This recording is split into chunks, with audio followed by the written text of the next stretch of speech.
ఓం శ్రీ గురుభ్యో నమ. ఓం శ్రీ మాత్రే నమ. దేవగురువైన బృహస్పతి మార్చి 11వ తారీఖున వక్రత్యాగం జరుగుతుంది. వక్రత్యాగం అంటే ఏంటంటే సాధారణ స్థితిలోకి రావటం అని అర్థం. ఉదయం 6:26 పునరుసు నక్షత్రంలో మిథున రాశిలో సాధారణ స్థితిలోకి వెళ్ళిపోతాడు. ఇక్కడ డైరెక్ట్ రిట్రోగ్రేడ్ అంటాం మనం. డైరెక్ట్ అంటే ఏంటంటే డైరెక్ట్ మార్గంలోకి వస్తున్నాడు, అంటే రిట్రోగ్రేడ్ వెళ్ళి డైరెక్ట్ మార్గంలోకి వస్తున్నాడు.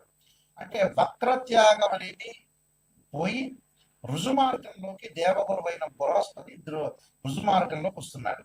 ఇక్కడ గురువు సంతానకారకుడు, అలానే విద్యాకారకుడు, భాగ్యకారకుడు, లాభకారకుడు, యశస్సుని, కీర్తిని, విద్యని, ఫైనాన్షియల్ పరంగా గ్రోత్ చేసే కారకత్వాన్ని వహించే గ్రహం ఏమిటి అంటే గురువు అని అర్థం. ఈ దేవగురువు అయిన బృహస్పతి మొన్నటి వరకు కూడా వక్రస్థితిలో ఉన్నాడు. ఈ వక్రస్థితిలో మార్చి 11వ తారీఖున వక్రస్థితి నుంచి వెళ్ళి సాధారణ స్థితిలోకి వస్తున్నాడు. సాధారణ స్థితిలోకి వచ్చినప్పుడు మరి ద్వాదశ రాశుల వాళ్ళకి ఎలాంటి ఫలితాలు జరగబోతున్నాయి అంటే, ముఖ్యంగా ప్రధానంగా అన్ని గ్రహాల్లో ముఖ్యమైన గ్రహం ఏమిటి అంటే గురువు. అందువల్ల పాత రోజుల్లో మనకి గురుబలం ఉందా అని చూసేవాడు. అంటే వివాహానికి కానీ అలా సంతానానికి కానీ ద్వితీయ భావకారకుడైన, అంటే ద్వితీయ భావకారకుడు, పంచమ భావకారకుడు, అలానే భాగ్య భావకారకుడు, లాభభావకారకుడైన గురువు ఏ విధంగా ఉండబోతున్నాడు అంటే ఆర్థిక స్థితిగతులు మెరుగుపరచబోతున్నారా, సంతానం కలగబోతుందా, వివాహం కలుగుతుందా, కుటుంబ పరంగా చిక్కులు అనేవి ఎలా ఉండబోతున్నాయి, చిక్కులు ఉంటాయా, విడిపోతాయా, ఇవన్నీ కూడా దేవగురు అయిన బృహస్పతి ద్వారానే మనకు తెలుస్తుంది. ఇవన్నీ కూడా గోచారరీత్యా ఫలితాలని చెప్పబోతున్నాం. అంటే ఇవన్నీ కూడా గోచారరీత్యా మనం తెలుసుకుంటే మనకి ఎలాంటి మన పరిహారాలు చేసుకోవాలి, ఏ విధంగా వెళ్ళాలనేది మన నిర్ణయం ఖచ్చితంగా తీసుకోవచ్చు. ముఖ్యంగా ద్వాదశ రాశుల వాళ్ళందరికీ కూడా గురువు ఎలాంటి ఫలితాన్ని ఇవ్వబోతున్నాడో మనం ఒకసారి తెలుసుకుందాం. కర్కాటక రాశి వారికి మార్చి 11 నుంచి జూన్ 1వ తారీఖు వరకు కూడా మిథున రాశిలో గురువు యొక్క సంచారం వల్ల ఎలాంటి ఫలితాలు జరగబోతున్నాయి. కర్కాటక రాశి వాళ్ళకి షష్టమాధిపతి, భాగ్యాధిపతి అయిన గురువు వ్యయస్థానంలో ఉన్నారు. వ్యయస్థానంలో ఉంటే అధిక ఖర్చులు, అనవసరమైన ఖర్చులు, అనవసరమైన ప్రయాణాలు, అనవసరంగా ఎక్కడికో వెళ్ళిపోవటాలు, చికాకులు, మానసికంగా ఆందోళన జరగటం, ఒకటి అనవసరమైన ఖర్చులు బాగా పెరగటం, బంధుమిత్రులతో విరోధ భావాలు కనుక్కుంటూ చూసుకోండి. అంటే మీరు ఎవ్వరూ డబ్బులు ఇవ్వకపోయినా మీ మీద గొడవ జరిగే అవకాశాలు ఎక్కువ ఉంటాయి వీళ్ళకి.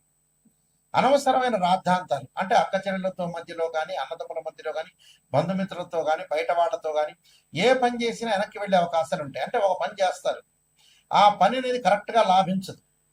ఉద్యోగపరంగా కూడా అధికారుల విషయంలో కొంత జాగ్రత్తగా ఉండాలి. వ్యాపార సంబంధించిన విషయాలు, నూతన వ్యాపారాలు ప్రారంభం చేయకూడదు. ఉన్న వ్యాపారాన్ని కొద్దిగా మన శ్రద్ధ పెట్టి ముందుకు వెళ్ళాలి. అలానే వ్యాపారం చేస్తున్న వ్యక్తులు ఎవరైతే ఉంటారో కింద స్థాయి వ్యక్తులు ఉంటారు, అంటే జాయింట్ వ్యాపార పరంగా కానీ కింద పనిచేస్తున్న ఎవరైనా గుమస్తాలు, క్లర్కల్ గ్రేడ్ పోస్ట్లో ఉన్న వ్యక్తులతో వివాదాలు లేకుండా చూసుకోండి. ఆరోగ్యపరంగా ఇబ్బందులు లేకుండా చూసుకోండి. ఆరోగ్యపరంగా దీర్ఘకాలిక వ్యాధులు ఉన్న వాళ్ళు కానీ దీర్ఘకాలిక వ్యాధులు రాకుండా కాపాడుకోవటం కూడా చాలా మంచిది. ఉన్నవాళ్ళు జాగ్రత్త పడాలి, లేని వాళ్ళు రాకుండా చూసుకోవాలి. అంటే ఇలాంటివన్నీ కూడా ఆరోగ్యపరంగా ఇబ్బందులు లేకుండా చూసుకోవాలి. తల్లిదండ్రుల యొక్క ఆరోగ్యపరంగా కూడా కొన్ని ఇబ్బందులు రాకుండా చూసుకోవాలి. కాబట్టి తప్పకుండా వీళ్ళు ఖచ్చితంగా గురువు యొక్క ఆరాధన చేయాలి. గురువు యొక్క ఆరాధన ఏ విధంగా చేయాలి అని అంటే, దేవానాంచ ఋషీనాంచ గురుకాంచన సన్నిపం బుద్ధిమతం త్రిలోకేశం తమ నమామి బృహస్పతి అనే మంత్రాన్ని, ఆ మంత్రాన్ని గురువారం రోజున చేయాలి. అలా అదే గురువారం రోజున శనగలతో చేసిన ఏదైనా సరే గుగ్గిళ్ళ లాంటి వంటకాన్ని తీసుకెళ్ళి అక్కడ ప్రధాన అర్చకులకు ఇచ్చి అందరికీ కూడా వితరణ చేయమని చెప్పాలి. దానితో పాటు వృద్ధులకి వస్త్రదానం చేయటం చాలా మంచిది.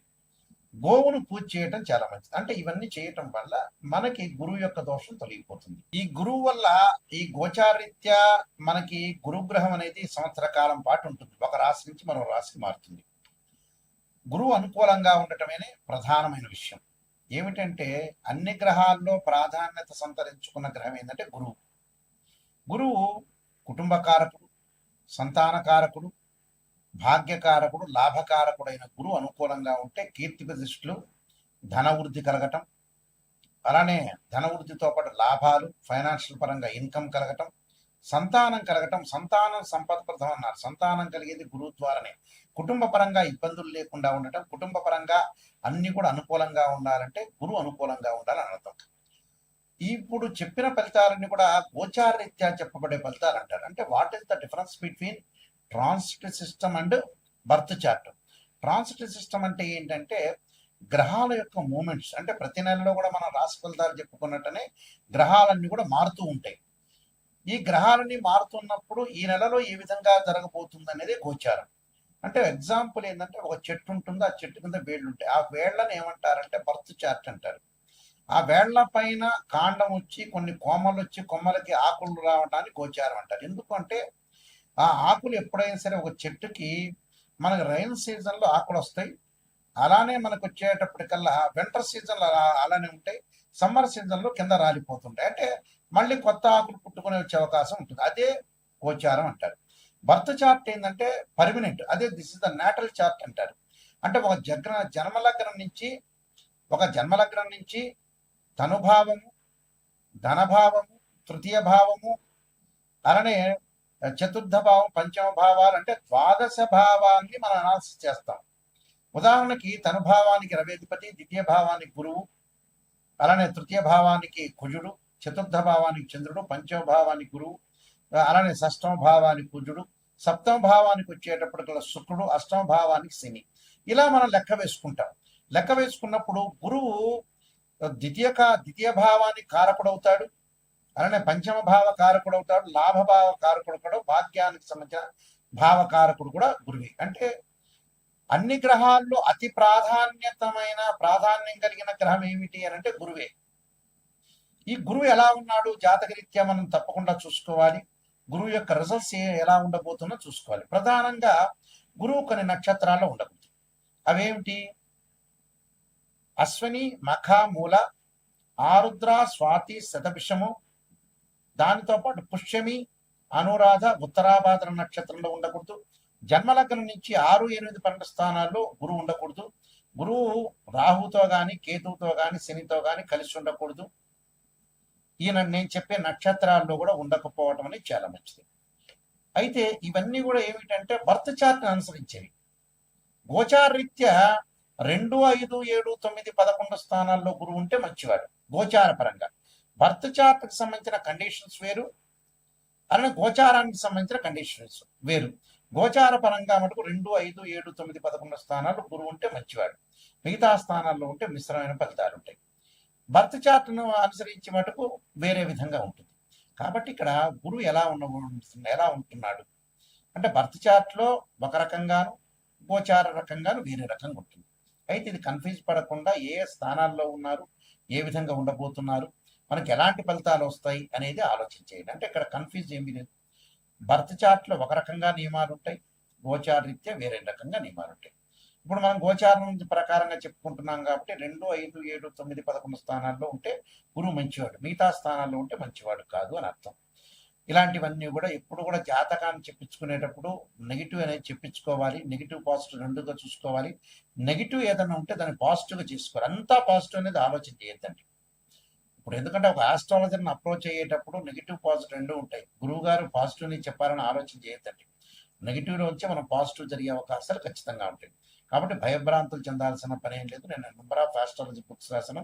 కాలసర్పయోగము, కాలసర్పయోగ చంద్రిక, రాహుకేతులు, ఛాయాగ్రహాలు, పుత్రగణపతి వ్రతము, స్వప్నశాస్త్ర ఫలదీపిక, అలానే బృహత్ పరిహార సింధు, దాంతోపాటు సర్వదేవతా గోత్రులు ప్రవర్లు పార్ట్ 1, పార్ట్ 2 ఒకటి, అలానే మీకు నవగ్రహాలకి పారాయణం చేసుకునే స్తోత్రాలు, దశమహావిద్యలకు సంబంధించిన అమ్మవారి యొక్క పారాయణం చేసుకోవటం, అలానే బృహత్ పరిహార సింధు, ప్రొడక్షన్ ఆఫ్ ఆస్ట్రాలజీ అనే నెంబర్ ఆఫ్ ఆస్ట్రాలజీ బుక్స్ రాశాను.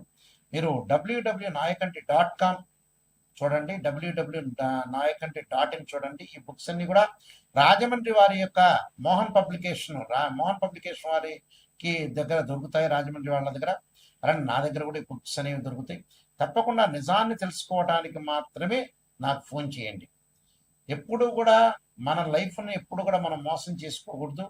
మనం మోసం చేసుకున్న వ్యక్తులం అవుతాం. కాబట్టి తప్పకుండా మీరు చాలా జాగ్రత్తగా ఆలోచన చేసి గురువు ఎలా ఉన్నాడు, గురువు బలం ఎలా ఉండబోతుంది, ఏ విధంగా ఉండబోతుంది అనేది మీరు ఖచ్చితంగా తెలుసుకోండి. మీ అందరికీ కూడా శ్రీ పరమేశ్వరుడి యొక్క కరుణాకటాక్షం అనేది ఉండాలని ఆశిస్తూ సర్వే జన శుభాభవంతు.